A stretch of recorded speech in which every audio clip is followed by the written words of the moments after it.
Let's see how we can use confinement to prevent race conditions. So instead of sharing a single status object across multiple threads, we're going to have each thread work with its own status object. So let's remove this global status object and remove it from here as well. Now we go into constructor of this class and remove this parameter, and then set the status field to a new download status object. Now, back to our demo class. So we start 10 threads, we wait for them to finish. At the end, we have to ask each thread for its status object. Then we'll combine the total bytes across all these status objects. But there's a problem here. We're creating our download tasks over here. So later on, we won't have access to them. Now, to solve this, we're going to create a list of download file task objects. And every time we create a new download file task, we're going to add it to that list. So let's create a list of download file task.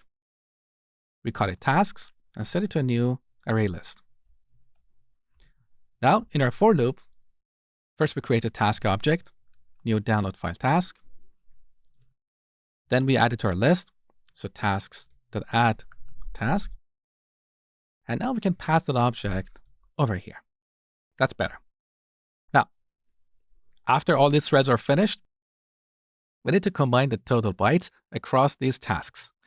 So we go back to our download file task class and create a getter for this field so we can read it later on. We put the caret on the field name and bring up the generate palette to create a getter for this field.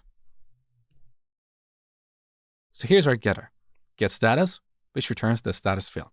Now, as a best practice, move these getters and setters down the bottom. This makes our code cleaner and easier to read.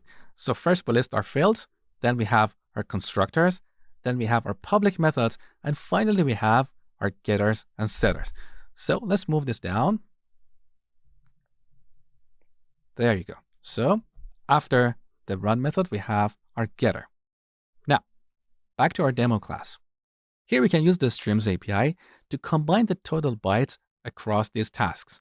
So we go to our tasks list, get a stream, then map each task to the total bytes it has downloaded. So map, we pass a lambda, t goes to t.getStatus, and then we get the total bytes. With this, we get a stream of integers. Now we can reduce this integer. So we call reduce. We can pass an initial value and then a binary operator. For example, a and b goes to a plus b. Or we can rewrite this as integer sum. So we use a method reference here. With this, we get the total bytes. So let's store it over here and then print it on a terminal. As simple as that. Take a look.